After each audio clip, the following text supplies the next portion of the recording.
For me, the only looper that's useful is one that can do perfect sync. If your loop is going to be playing along with clocked machines, drum machines and sequences, then your loop must also be clocked. No human will be able to precisely hit a perfect loop.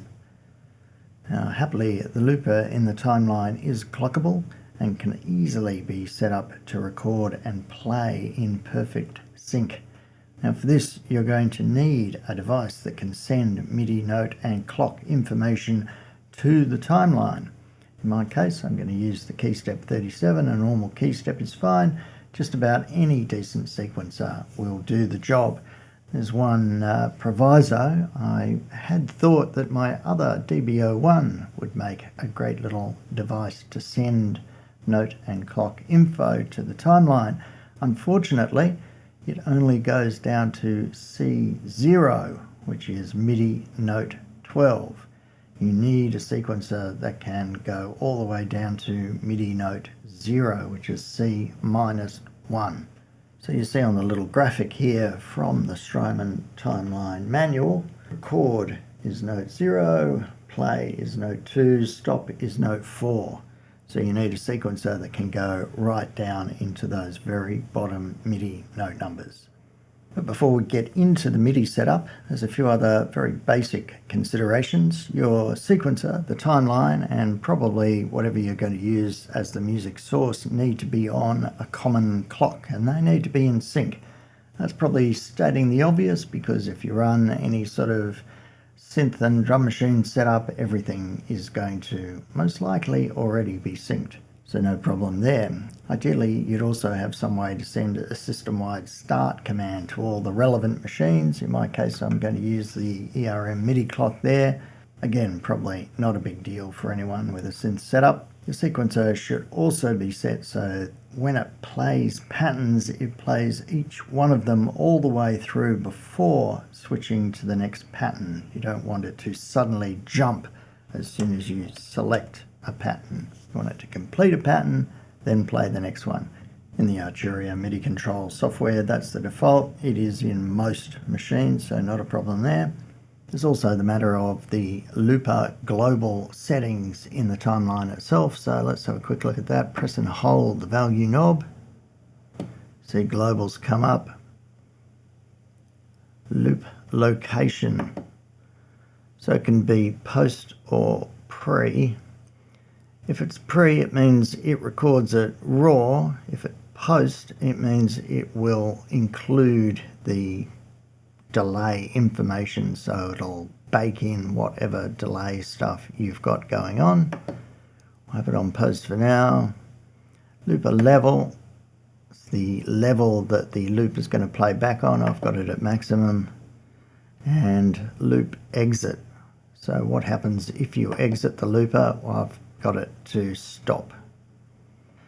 These aren't crucial settings, but they're things that you would be tweaking with depending on your particular setup and preferences. So let's get into looper mode on the timeline. Press and hold the tap key. See looper come up. The controls here are pretty basic. You press and hold to get into looper. You press A to record. You press B to play. Press tap again to stop recording. But we won't really be using that terribly much. It'll all be based on MIDI commands which the sequencer will send. So with all that out of the way, let's get into the guts of things. We look on this little graphic here again and see that note 0 is record. So we'll go into sequencer mode. We'll have it on sequence number 1. We've got the time selector all the way to the left. Now we need to get down to note 0. And the easy way to do that is just to spam the octave down key. That's as far as it'll go, and this is note 0. Now I put it into MIDI channel 2, even though everything here is set up to record and play back on MIDI channel 1, but I put it into 2 when I'm setting up the sequencer, just so when I hit the notes, it doesn't activate things. Just an easy way to do it. So here we are, we're in sequence number 1, press record. This is note 0, so this will activate record in our sequence. And then we will make it 8 steps long. There's probably a quick way of doing that, but that's the way I do it. So there's our recording sequence. Now we'll also need a sequence that plays back the loop. So we'll go to sequence number 2, hit record. We know that note 2 is the command to play, so we'll have 2, and again we'll make it 8 steps long because that'll match the 8 steps of the recorded sequence, so the playback and record sequence are the same length. There's that. Now we'll shift back to MIDI channel 1 because that's where everything's set up to communicate on. We'll put it into sequence 1 because that is the record sequence. This is on a pattern ready to play. This is in looper mode ready to go. We've set up our sequences. So now all we have to do is start everything. It's all running off the ERM MIDI clock here, so I'll just hit start on the MIDI clock.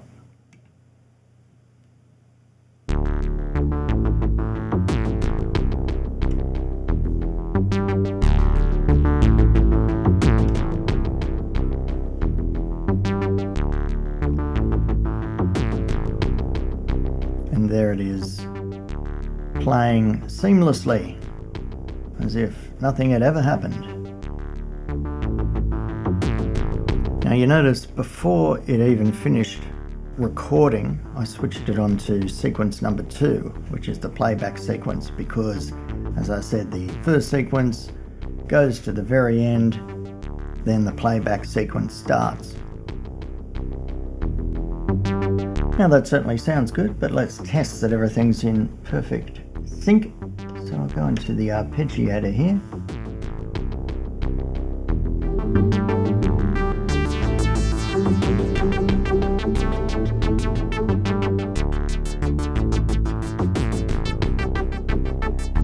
Well, that all seems very nice.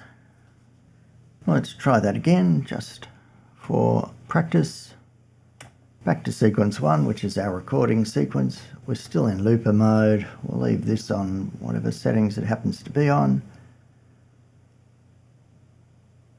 Restart the MIDI clock.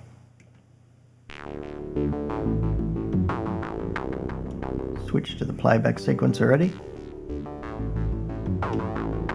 Switch that off.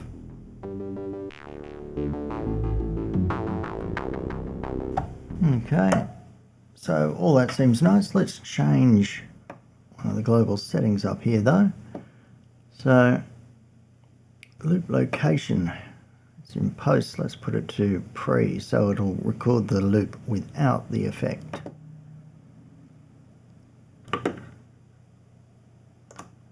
And I'll just get out of there and back in again because otherwise I get confused. Right. So the looper now is on pre, put it back to record mode. This is on, what's this on?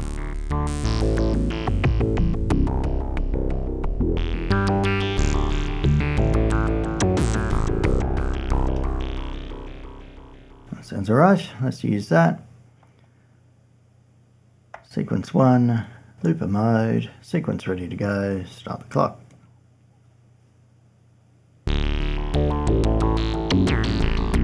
Change to playback, switch off the original,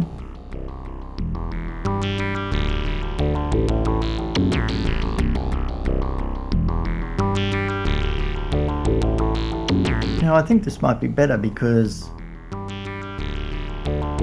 in post, when it's baking the effects in, if we start off at the very start of the sequence, we're not going to get the tail end of the effects.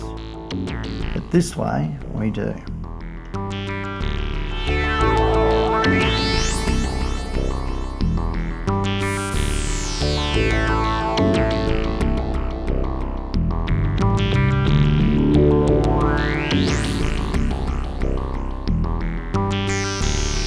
Yes,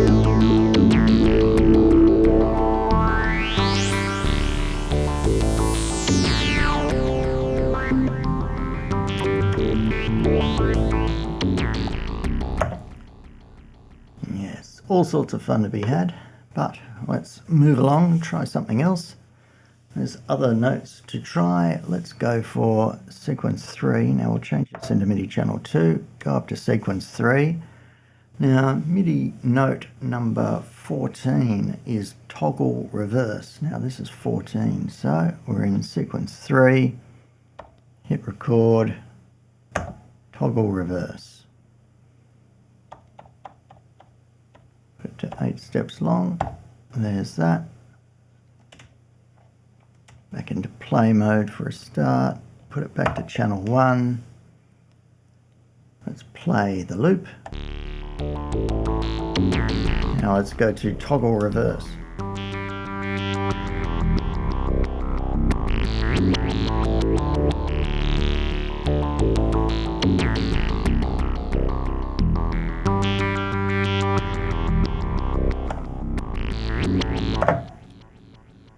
Right, well, there's other things we can try as well. Let's go into sequence number 4. Go to channel 2 just for programming, go into record. Now note 16 is half speed toggle. So let's try that. Back to channel 1, go back to sequence number 2 to start it off in play mode. Go up to sequence 3 for toggle reverse. Go up to 4 for half speed.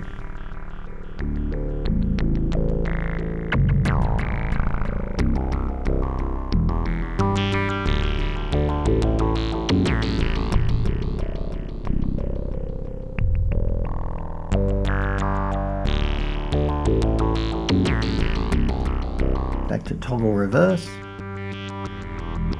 Now let's quickly go to half speed.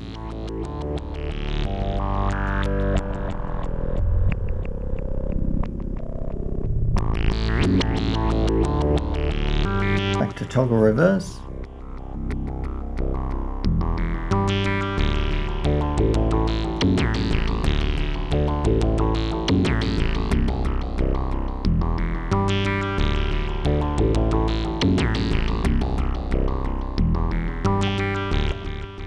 You can see from this we could do something pretty strange. Let's go up to sequence 8,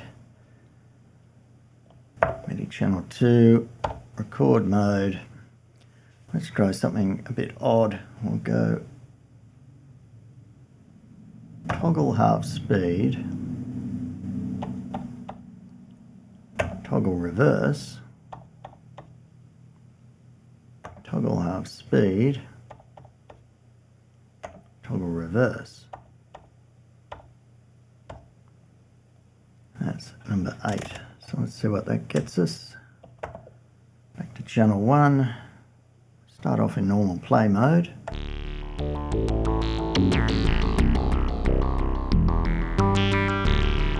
Now we'll go up to sequence 8.